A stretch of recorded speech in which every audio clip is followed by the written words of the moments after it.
กันเบิดทุกคนกับบรรยากาศวันศาสตร์ที่2ธันวาเนาะทุกคนตอนนี้ก็เวลา6 โมงปลาย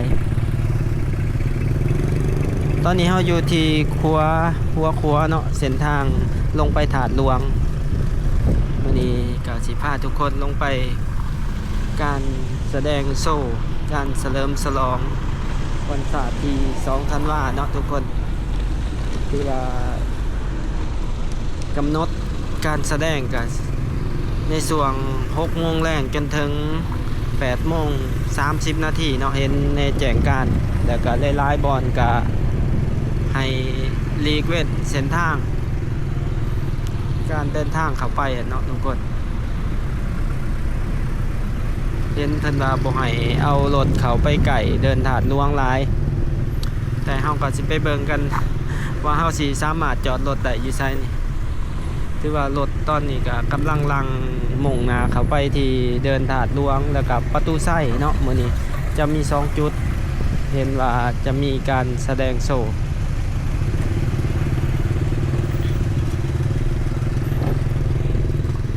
เดี๋ยวไปเบิ่งกันมื้อนี้ก็สิเป็นปานบุญถาดหลวงอีกมื้อหนึงแหละทุกคนที่ว่าคนหลายหลังไปจนรถติดเลยเดี๋ยวเขาไปเบิ่งน้ำกันรถหลายวันนี้รถมุ่งหน้าไปนี่3-4 เลนเลย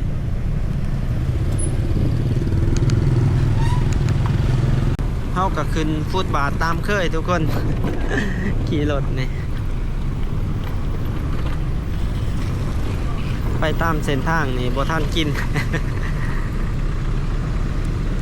รถมันหลายไปตามฟุตบาทเนาะเพราะฟุตบาทอยู่เวียงจันทน์นี่ส่วนหลายกับบ่ค่อยมีคนย่างหลายดอก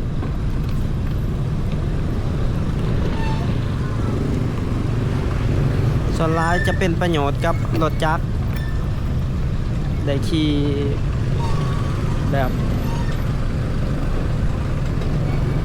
ไปแบบเร่งด่วนโอ้คนหลายเลยมื้อนี้เดี๋ยวไปเบิ่งกันบรรยากาศที่เดินถาดหลวงสิบ่หลายสำบุญถาดหลวงเพิ่นบอกมื้อนี้ไปเบิ่งกันทุกคน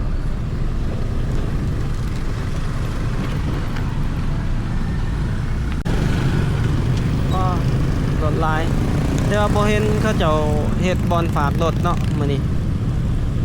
ไปบ่เห็นนี่ก็รถติดนี่บอน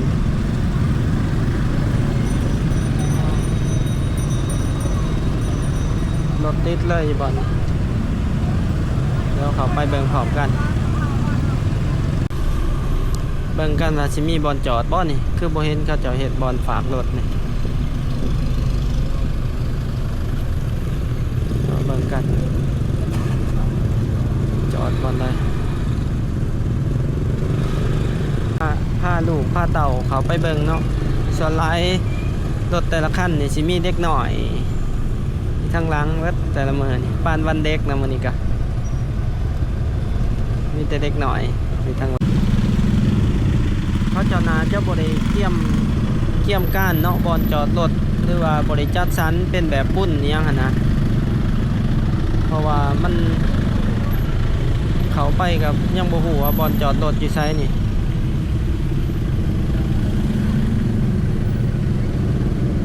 เขาเจ้ากันนาจะบ่คิดบ่ถึงว่าคนจะเข้ามาหลายปานนี้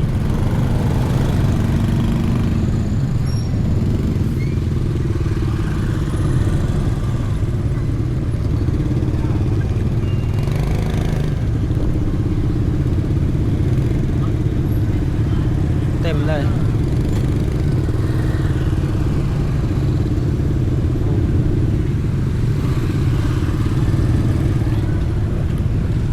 ถาดหลวงทุกคนบ่ฮู้ว่าเพิ่นให้จอดบอนใดนี่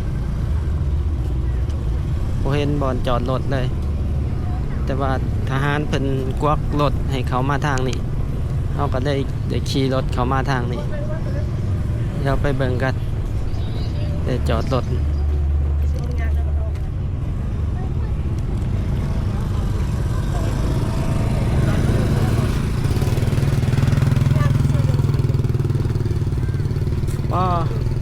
เบิ่งอยู่ถาดหลวงทุกคนเขาเจ้าตกแต่งไฟเนาะโอ้เขาเจ้ามาปูสาดเบิ่งนั่นนี่ก็เบิ่งกันจักสิจอดรถอยู่ไสจอดรถอยู่บ่เสียบ่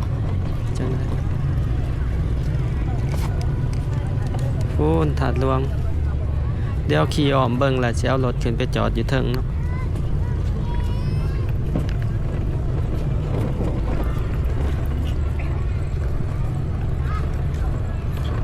เขาจะบริจัดอันนั้นเนาะจัดระเบียบแบบบอนฝากรถหรือว่าอันนี้เพราะว่ามันเป็นงานที่ด้นจัดเท่านึงเขาเจาะขนาดจะขึ้นบ่ถึงเนาะว่า คนจะมาหลายถึงขนาดนี้โอ้เดี๋ยวไปเบิ่งกันเขาสิมีบอลเบิ่งมุมใดนี่เขามาผิดมุมแล้วนี่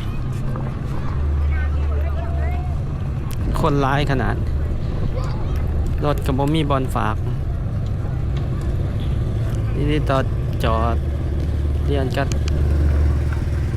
ผู้ใดอยู่ในก็สิเอาออกมาบ่ได้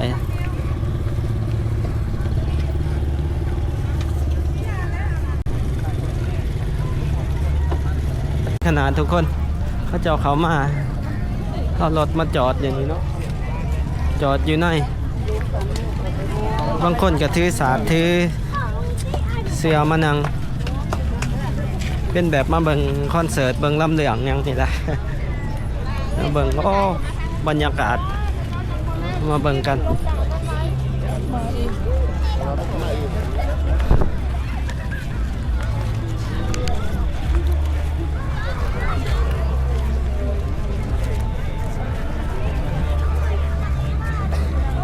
ก็คนร้ายกันนะคนกระถือตังมานั่ง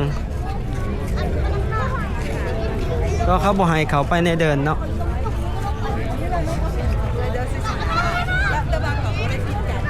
คนร้ายขนาดอยู่ประตูไส้กับอีกบรรยากาศหนึ่งเนาะเราบริไปประตูไส้เข้ามาที่เดินถาดหลวง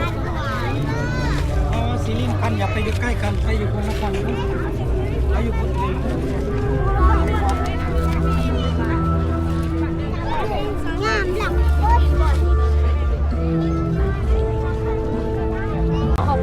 สำนักข่าวเวียดนามก็คนทางกันก็ร้ายกันนะ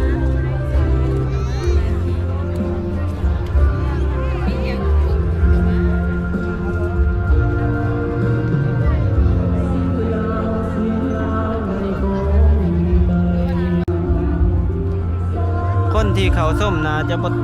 ต่ำกว่า 4-5 หมื่นคนนะมื้อนี้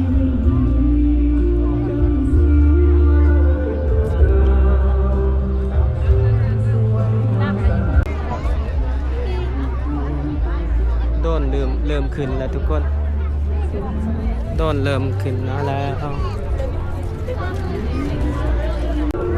ร้ายขนาดทางไอ้กะต่อคิวกันจนสิหอดถาดหลวงทางนั้นเนาะทางนี้ก็มาจนสิหอดเครื่องเดินถาดหลวงแล้ว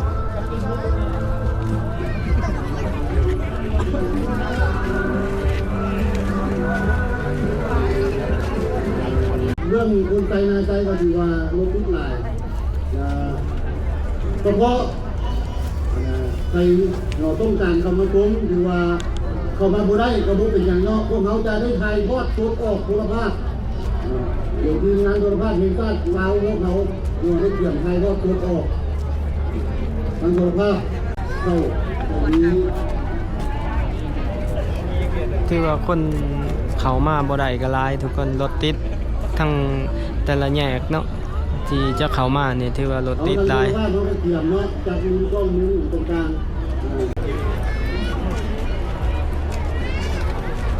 ตารัฐประชาธิปไตยวาตาตัวลาวครบรอบ50 ปีใกล้จะเริ่มต้น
จูดอยู่ประตูใส่อีก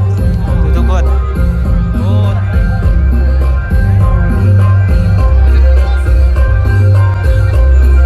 ประตูนี้เราผ่อนเลยม่วนเนาะประตูเนาะม่วนเนาะ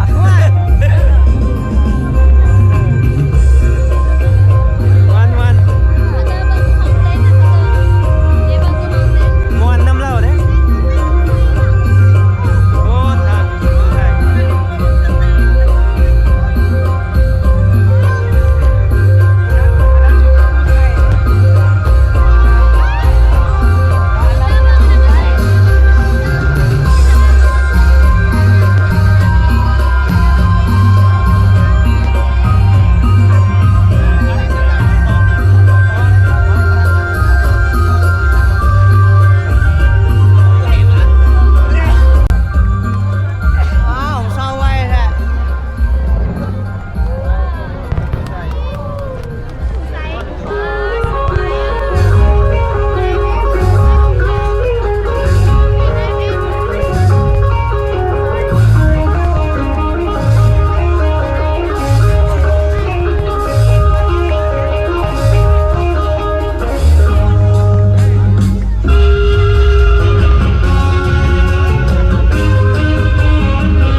เป็นยังไงการคุมอยู่สนามตัวจริง ได้ทั้งเสียงได้ทั้งแสงแถมควันกับขี้ต้องไฟดอกอีกเนาะ เต็ม ขี้ เลย ดอกไม่ไฟอีกถือว่ารายการของพวกเขาใน3 ภาคก็ได้สำเร็จเสร็จสิ้นถือว่าในวันสถาปนาสาธารณรัฐประชาธิปไตยประชาชนลาวใน50 ปีก่อนกับ50 ปี ต้องได้ใส่แว่นเพราะฉะนั้นมันตกเขาตาโอ้เจ็บไปเลย เจริญรุ่งเรืองความแจ้งสว่างบนท้องฟ้า เต็มเลย จุดใจกลางของนครหลวงเวียงจันทร์ก็คือของพวงชนลาวของทั้ง กลาย ชา เป็ ติ นผู้ประสบภัยเลย ถือว่าจากนี้ไป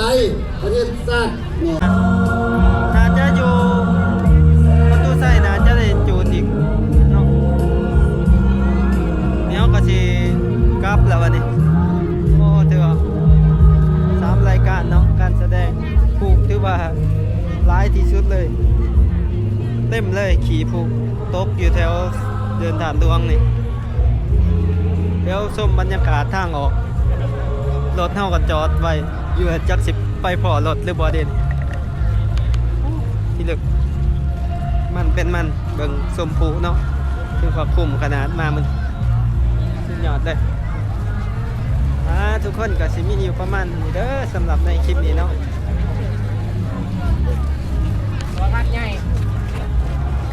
ทุกคนลังเมื่อ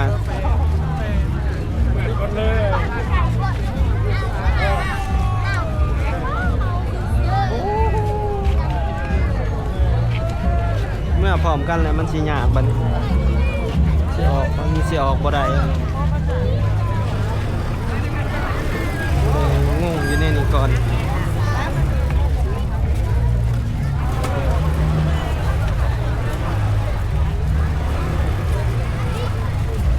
สิเอารถได้บ่บัดนี้